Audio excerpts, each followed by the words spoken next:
everybody up the mighty Villa, and please like and subscribe, triple underline the subscribe bit. If you don't subscribe, as I always say, you want Birmingham City to get promoted. So look there, I said it.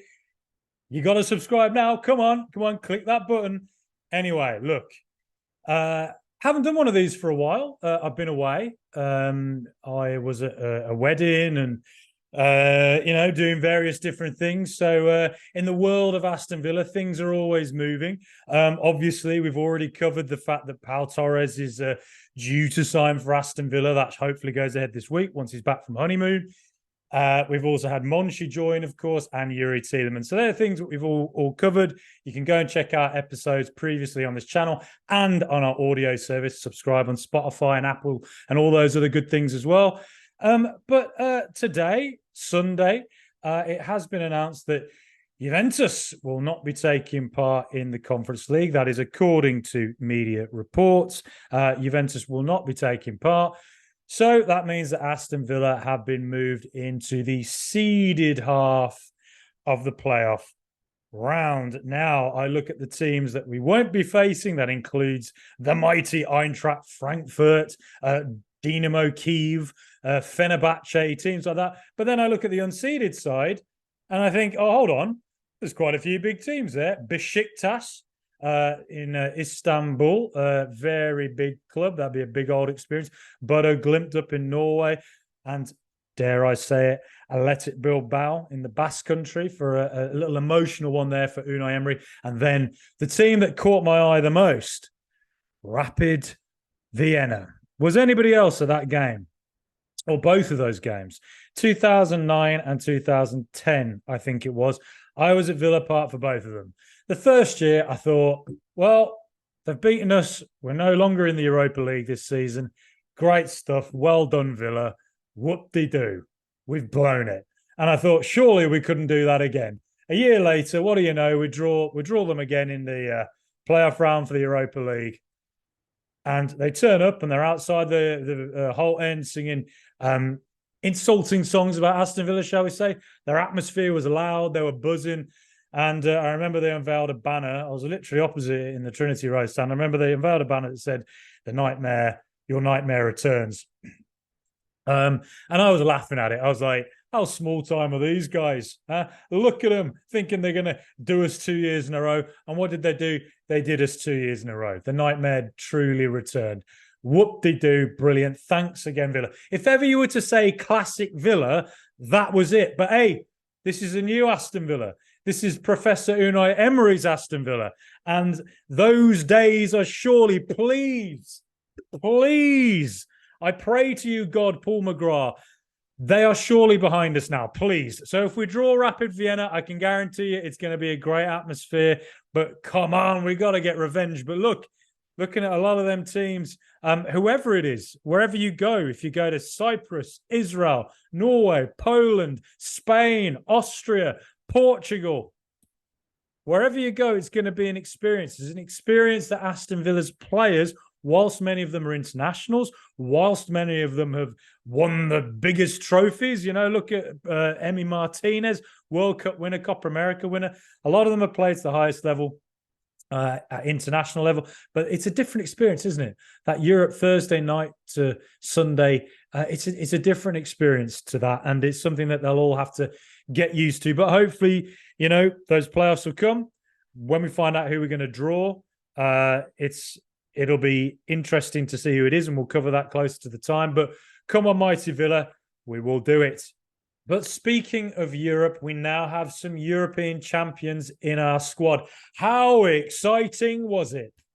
I was like a proud dad watching Cameron Archer lift the under-21 Euro trophy for England and holding the shirt of his Villa brother, Jacob Ramsey. Oh, my goodness. 2 European champions, JJ and Cameron Archer. No matter what happens in their careers from now on, they will always have that. And hopefully this win will propel them on to greater things. It gives them the confidence, the belief that they are players who win things. And hopefully it won't be the only European trophy they lift this season. Will it? Come on, JJ. Come on, Cameron. Speaking of Cameron Archer, he got 2 goals during the tournament. He featured in the final kind of 15, 20 minutes.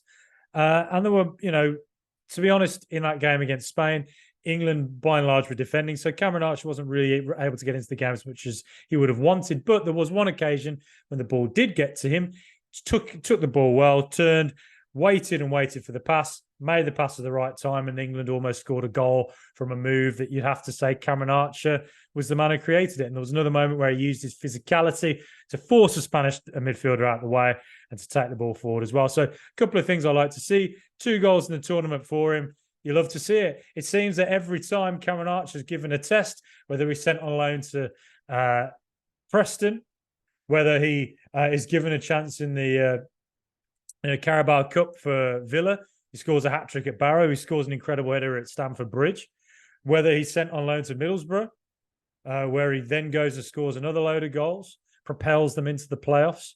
It just feels that Cameron Archer at the age of 21 has proven himself with whatever test has been thrown his way. Now, look, we can't overhype players, but I see no reason why Aston Villa fans shouldn't be excited about a local lad who's come through our academy and done the business on loan and in the Carabao Cup and for England. So I think now it's probably time. It is time.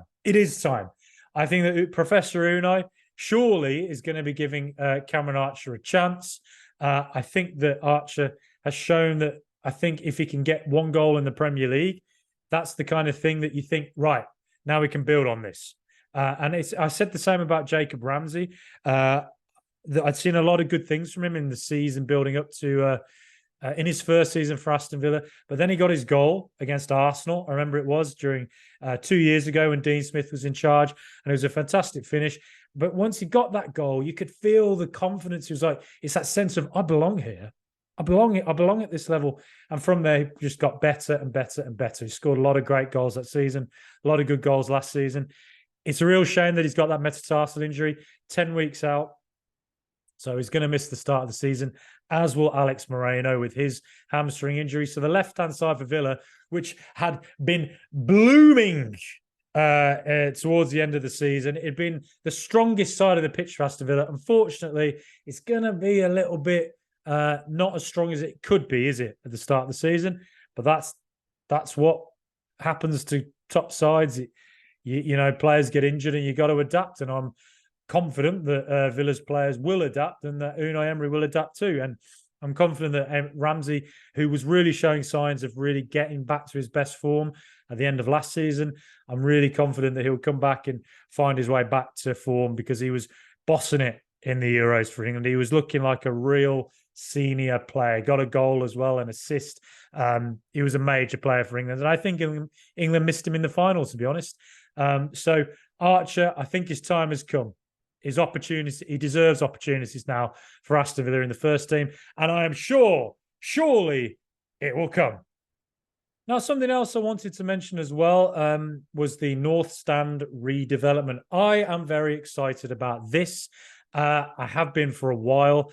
There's been a bit of an update to that. The major change, I would say, is that the North Stand, it's going to come around and it's going to be a bit of a bowl effect with the Doug Ellis, which will be developed later in time, hopefully renamed as well. I just think it should be renamed after Ron Saunders. I do. I appreciate what Doug Ellis did for Villa, but I just think Ron Saunders deserved that. And then the stand will also come around to the Trinity Road. But the big development, I think, for me, was Villa Live. That's not gone away.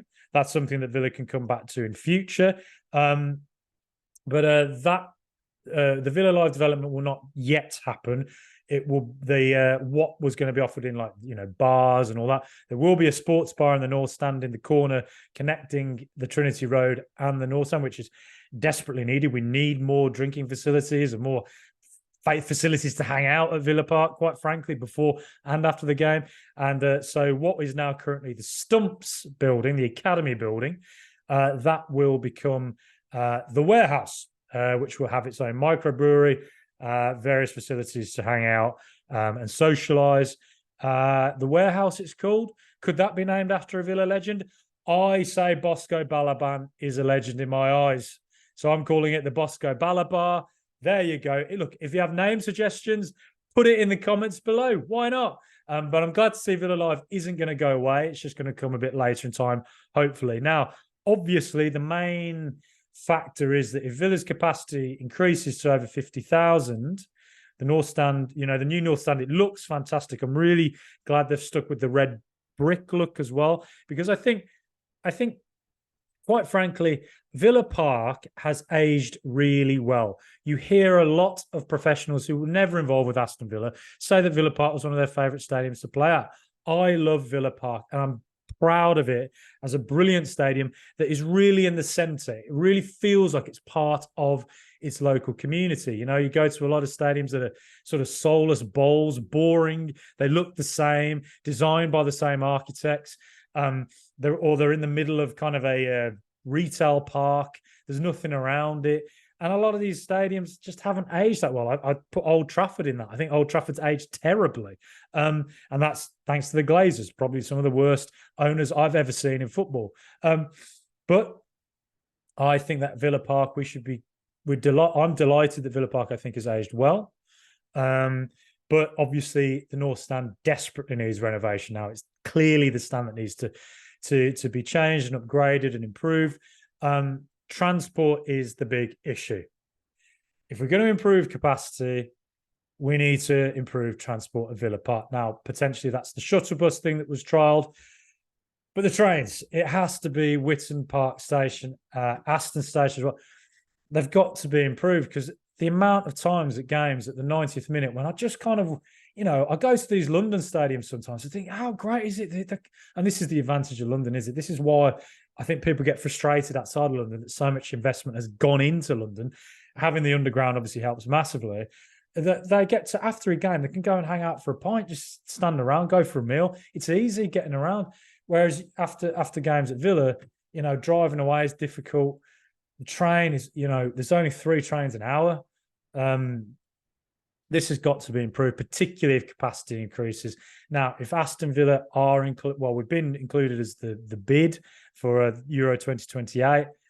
If that Euro bid is won and Villa are finally part of the tournament, as we were at Euro 96, that hopefully will kick the council into gear to investing the near 100 million it's going to take to improve Witton Park Station, just as they did for Perry Bar Station for the Commonwealth Games last year. I went to that. The station massively improved. But as much as the station needs improvement, we also need more trains, don't we? Just make it easier to get to and from the game, because let's face it, transport to and from Villa Park is tricky. It is tricky. I love the stadium. I never want to move, but there's certainly things that are definitely going to have to improve about transport, which is very difficult. It ain't easy to solve, but the council and Villa are going to have to do this if the capacity is going to be going up in the next few years, as it will. The stadium, North Stand, is going to start. The redevelopment will start from June 2024, next year, after the Foo Fighters gig. How great is it that Aston Villa have booked the Foo Fighters to perform at Villa Park next year to celebrate the fact that we're going to win the Premier League, the FA Cup, the Carabao Cup, and, of course, the Conference League. It's coming home. I'm telling you, Dave Grohl and Professor Unai on stage together, lifting that Premier League trophy together, lifting the Conference League. Tears in my eyes thinking about it. But I'm excited about where Villa are going. I'm excited to see what happens with the transfers in the coming week. We shall see. I think there's going to be movement for Villa probably before the America tour, which is coming soon. The lads are all back at training now. But I do think there will be, particularly Monchi now actively working at Villa since the start of July. I think we'll start to see a few moves happening in the next few weeks, outgoings and incomings as well. So no worries on that front. Can't wait to see where we go. Up the mighty Villa.